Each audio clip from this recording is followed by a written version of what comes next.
रामो राजमणिः सदा विजयते रामं रमेशं भजे। रामेणाभिहता निशाचर चमू रामाय तस्मै नमः। रामान्नास्ति परायणं परतरं रामस्य दासोऽस्म्यहम्। रामे चित्तलयः सदा भवतु मे भो राम मामुद्धर। रामाय रामभद्राय रामचन्द्राय वेधसे रघुनाथाय नाथाय सीताया पतये नमः। सीता लक्ष्मण हनुमत समेत ಶ್ರೀರಾಮಚಂದ್ರ ಪರಬ್ರಹ್ಮಣೇ ನಮಃ. ಅಖಿಲ ಹೇಯ ಪ್ರತ್ಯನೀಕನೂ ಸಮಸ್ತ ಕಲ್ಯಾಣೈಕ ತಾನನೂ ಆಗಿರ್ತಕ್ಕಂತಹ ಪರಾತ್ಪರನಾದ ಆ ಪರಮಾತ್ಮ ಶ್ರೀರಾಮಚಂದ್ರನಾಗಿ ತ್ರೇತಾಯುಗದಲ್ಲಿ ಅವತಾರ ಮಾಡಿರುವುದು ಸಮಸ್ತ ಲೋಕ ಕಲ್ಯಾಣದ ಒಂದು ಕಾರಣಕ್ಕಾಗಿ. ಆನೃಶಂಸ್ಯಂ ಪರೋಧರ್ಮ ಎಂಬುದಾಗಿ ದಯೆಯನ್ನೇ ಪರಮಧರ್ಮವಾಗಿ ಉಪದೇಶಿಸಿದ ಕರುಣಾಸಾಗರನಾದವನು ಶ್ರೀರಾಮಚಂದ್ರ.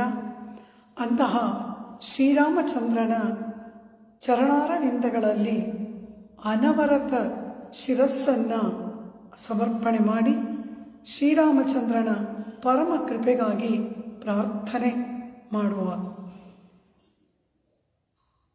ಜನವರಿ 22ನೇ ತಾರೀಕು 2024 ಸೋಮವಾರದ ಮಂಗಳ ಶುಭ ದಿನದಲ್ಲಿ ಅಯೋಧ್ಯ ಸಾಮ್ರಾಜ್ಯದಲ್ಲಿ ಶ್ರೀರಾಮ ಜನ್ಮಸ್ಥಾನದಲ್ಲಿ ಬಾಲರಾಮ ಪ್ರತಿಷ್ಠಿತನಾಗುತ್ತಿದ್ದಾನೆ. ನಮ್ಮೆಲ್ಲರ ಪರಮ ಸೌಭಾಗ್ಯವಿದು. ನಮ್ಮ ಪೂರ್ವಜರೆಲ್ಲರೂ ಕೂಡ ಆ ಅಯೋಧ್ಯೆಯಲ್ಲಿ ನಡೆದಂತಹ ಅವನತಿಗೆ ಕಾರಣರಾಗಿ ಸಾಕ್ಷೀಭೂತರಾದರು.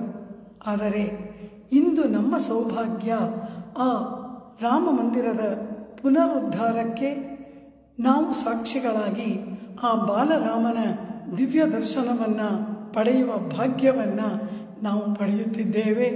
ನಾವೇ ಧನ್ಯರು, ನಮ್ಮ ಜೀವನವೇ ಸಾರ್ಥಕ.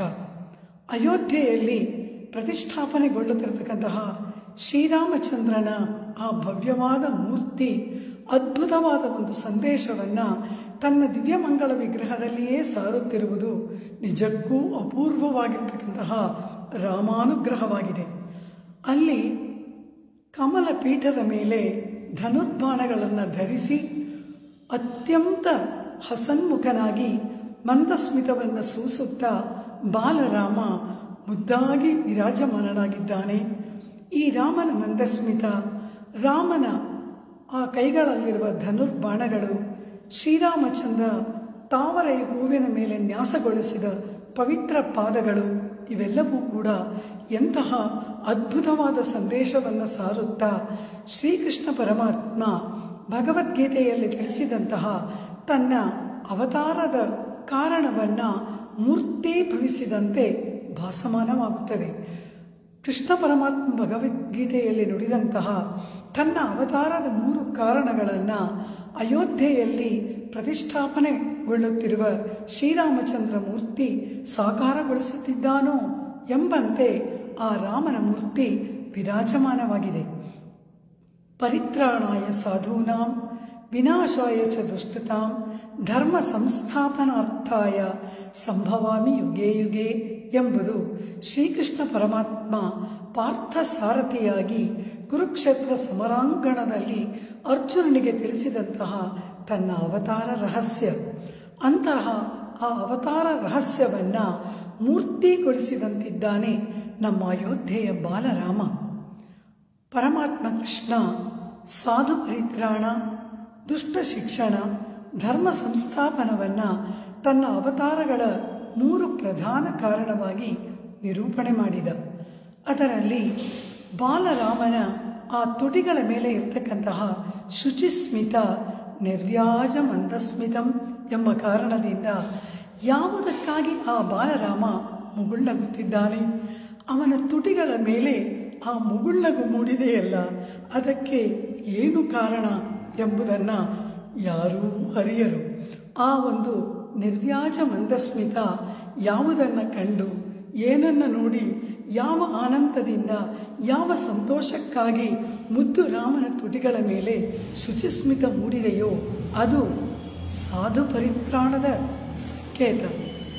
ಪರಮಾತ್ಮನಾಗಿರ್ತಕ್ಕಂತಹ ಶ್ರೀಮನ್ನಾರಾಯಣ ತ್ರೇತಾಯುಗದಲ್ಲಿ ಶ್ರೀರಾಮಚಂದ್ರನಾಗಿ ಅವತಾರ ಮಾಡಿದಾಗ ಆ ರಾಮ ಮಾಡಿದ ಒಂದು ಮಹತ್ತರ ಕಾರ್ಯ ಅಸುರ ಸಂಹಾರ, ಅಂದರೆ ದುಷ್ಟ ಶಿಕ್ಷಣ, ಶಿಷ್ಟ ರಕ್ಷಣ ಮತ್ತು ಧರ್ಮ ಸಂಸ್ಥಾಪನ ಮೂರೂ ಕೂಡ ರಾಮಾವತಾರದಲ್ಲಿ ಅತ್ಯದ್ಭುತವಾಗಿ ನೆರವೇರಿತು.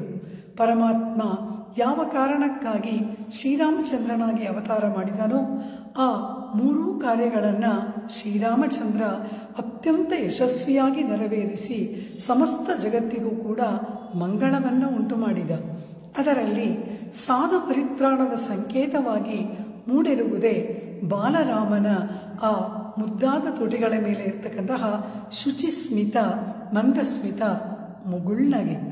ಇನ್ನು ರಾಮನ ಕೈಗಳಲ್ಲಿರುವ ಧನುರ್ಬಾಣಗಳು, ಇದು ವಿನಾಶಾಯ ಚ ದುಷ್ಟತಾಂ ಎಂಬುದಾಗಿ ದುಷ್ಟರ ಶಿಕ್ಷಣಕ್ಕಾಗಿ ಪರಮಾತ್ಮ ಧರಿಸಿದಂತಹ ರಾಮಾವತಾರದ ಪ್ರಧಾನ ಆಯುಧ ಧನುಸ್ಸು ಮತ್ತು ಆ ಕೈಯಲ್ಲಿ ಇರ್ತಕ್ಕಂತಹ ರಾಮಬಾಣ. ಇದು ದುಷ್ಟ ಶಿಕ್ಷಣದ ಸಂಕೇತ. ಮತ್ತು ತಾವರೆಯ ಹೂವಿನ ಮೇಲೆ ನೆಲೆಗೊಂಡಂತಹ ಬಾಲರಾಮನ ಪುಟ್ಟ ಪಾದಗಳು ಧರ್ಮ ಸಂಸ್ಥಾಪನೆಯನ್ನು ನಿರೂಪಣೆ ಮಾಡುತ್ತಿದೆ.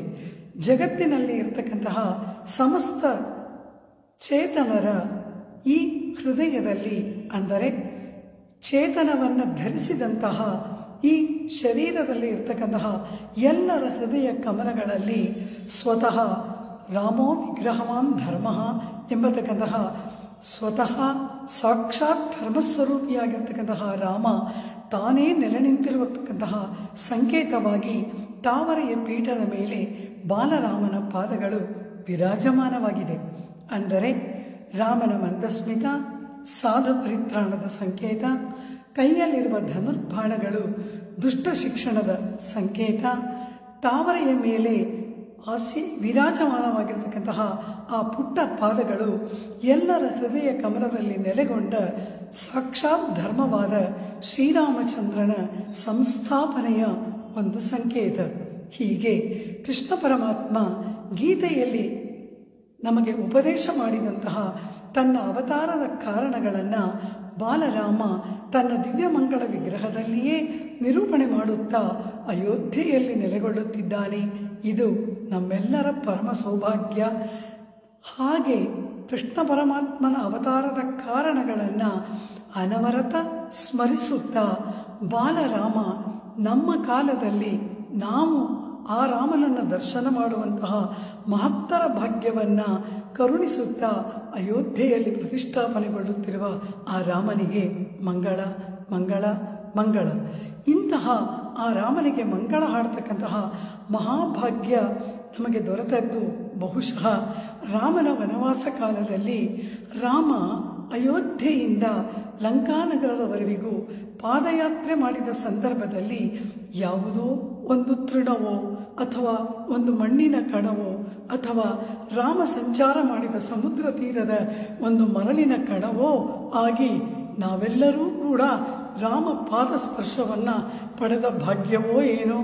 ಇಂದು ಆ ಶ್ರೀರಾಮಚಂದ್ರ ಅಯೋಧ್ಯೆಯಲ್ಲಿ ಪ್ರತಿಷ್ಠಾಪನೆಗೊಳ್ಳತಕ್ಕಂತಹ ಆ ದಿವ್ಯ ದರ್ಶನವನ್ನು ಪಡೆಯುವ ಮಹಾ ಸೌಭಾಗ್ಯ ನಮ್ಮದಾಗಿದೆ. ಹೀಗೆ 500 ವರ್ಷಗಳ ನಂತರ ಶ್ರೀರಾಮಚಂದ್ರ ತನ್ನ ಪ್ರೀತಿಪಾತ್ರವಾಗಿರ್ತಕ್ಕಂತಹ ಆ ಅಯೋಧ್ಯ ನಗರದಲ್ಲಿ ಪ್ರತಿಷ್ಠಾಪನೆಗೊಳ್ಳುತ್ತಿದ್ದಾನೆ. ಯಾಯೋಧ್ಯೇತಿ ಅಪರಾಜಿತ ಎಂಬುದಾಗಿ ವೇದವಾಣಿ. ಅಂದರೆ ಯಾವ ಒಂದು ಸ್ಥಾನಕ್ಕೆ ಅಪಜಯ ಎಂಬುದೇ ಇಲ್ಲವೋ, ಯಾವ ಸ್ಥಾನವನ್ನು ಯಾರೂ ಜಯಿಸಲಾರರೋ, ಯಾವ ಸ್ಥಾನ ಅತ್ಯಂತ ದುರ್ಭೇದ್ಯವೋ ಅಂತಹ ಸ್ಥಾನವನ್ನು ಅಯೋಧ್ಯ ಎಂಬುದಾಗಿ ವೇದವಾಣಿ ಪುರಸ್ಕಾರ ಮಾಡುತ್ತಿದೆ. ವೇದಗಳಲ್ಲಿ ಶ್ರೀವೈಕುಂಠ ದಿವ್ಯ ಲೋಕವನ್ನು ಅಯೋಧ್ಯ ಎಂಬುದಾಗಿ ಕರೆಯಲಾಗಿದೆ. ಅಂತಹ ವೈಕುಂಠ ದಿವ್ಯಧಾಮ ಅಪರಾಜಿತ ಎಂಬ ಹೆಸರಿನಿಂದ ಸನ್ಮಾನ ಮಾಡಲ್ಪಟ್ಟಿದೆ. ಅಂತಹ ವೈಕುಂಠ ದಿವ್ಯಧಾಮದ ಒಂದು ನಾಮವನ್ನು ಸೂರ್ಯವಂಶದ ಆ ಚಕ್ರವರ್ತಿಗಳು ತಮ್ಮ ರಾಜಧಾನಿಗೂ ಕೂಡ ನಾಮಕರಣ ಮಾಡಿ ಶ್ರೀವೈಕುಂಠ ದಿವ್ಯಧಾಮದಂತೆ ಭೂಲೋಕದ ಈ ಅಯೋಧ್ಯೆಯೂ ಕೂಡ ಅಪರಾಜಿತ ಎಂದರೆ ಯಾರಿಂದಲೂ ಜಯಿಸುವುದಕ್ಕೆ ಅಸಾಧ್ಯವಾಗಿ ನಮ್ಮ ಶರೀರದಲ್ಲಿ ಇರ್ತಕ್ಕಂತಹ ಆತ್ಮನಿಗೆ ಅಂಟಿಕೊಂಡಿರ್ತಕ್ಕಂತಹ ಅರಿಷಡ್ವರ್ಗಗಳಿಂದಲೂ ಕೂಡ ಜಯಿಸಲಾರದಾಗಿ ಭಕ್ತಿಯ ಸಾಮ್ರಾಜ್ಯವಾಗಿ ಈ ಭೂಲೋಕದಲ್ಲಿ ಈ ನಮ್ಮ ಅಯೋಧ್ಯೆ ಪ್ರತಿಷ್ಠಾಪನೆಯಾಗಿದೆ. ಆ ವೈಕುಂಠ ದಿವ್ಯಧಾಮದಂತೆ ಈ ಅಯೋಧ್ಯ ನಗರವೂ ಕೂಡ ಎಂದೆಂದಿಗೂ ಕೂಡ ಬ್ರಹ್ಮಾನಂದದ ಸ್ಥಾನವಾಗಿ ಭಕ್ತಿ ಸಾಮ್ರಾಜ್ಯದ ಒಂದು ಪ್ರವಾಹಕ್ಕೆ ನೆಲೆಯಾಗಿ ಸಮಗ್ರ ಜಗತ್ತಿಗೆ ಮಂಗಳವನ್ನು ಉಂಟು ಮಾಡತಕ್ಕಂತಹ ಅಪರಾಜಿತ ಎಂಬ ಹೆಸರಿನಿಂದ ಕೂಡಿರುವಂತಹದ್ದಾಗಿ ಅನವರತ ಶ್ರೀರಾಮಚಂದ್ರ ಅಲ್ಲಿ ವಿಜಯಿಯಾಗಿ ನೆಲೆಸಲಿ ಎಂಬುದೇ ಎಲ್ಲರ ಪ್ರಾರ್ಥನೆಯಾಗಲಿ. ಚಕ್ರವರ್ತಿ ತಿರುಮಹನಕ್ಕೆ ಪಲ್ಲಾಂಡೆ, ಚಕ್ರವರ್ತಿ ತಿರುಮಹನಕ್ಕೆ ಪಲ್ಲಾಂಡೆ, ಚಕ್ರವರ್ತಿ ತಿರುಮಹನಕ್ಕೆ ಪಲ್ಲಾಂಡೆ. ಜೈ ಜೈ ರಾಮ್ ಶ್ರೀರಾಮ್, ಜೈ ಜೈ ರಾಮ್ ಶ್ರೀರಾಮ್, ಜೈ ಜೈ ರಾಮ್ ಶ್ರೀರಾಮ್.